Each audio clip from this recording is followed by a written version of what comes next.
You don't think the world's changed? Listen to this video because it will startle you with some of the figures. Saudi Aramco's figures, an incredible 121 billion. It's its second biggest ever profit, but of course it's fallen since last year by 25%. Oil prices are down. It may not feel like it, but they're down. They were over $100 a barrel, and now we're around $80 a barrel. Imagine, however, that Saudi is the biggest oil producing country in the world, and yet we've got a company, Saudi Aramco, that's worth less than, guess what, Nvidia, who produce chips, and obviously in this massive AI sector, is worth more than a Saudi Aramco. Can AI continue? I think it can. But do I think the oil industry is actually underrated? I do. I think there's value to be had in, indeed, the oil sector, the energy sector. But when I look at companies like Nvidia, I see that there's going to be competitors there, but I still see 25% growth year in, year out in the AI sector.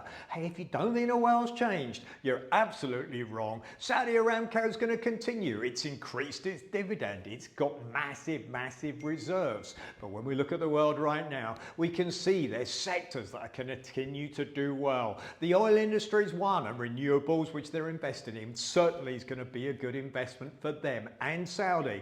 But when we look at AI, will there be competitors for Nvidia? I think there will, but it's definitely a sector that's going to grow. There's massive expansion in that sector.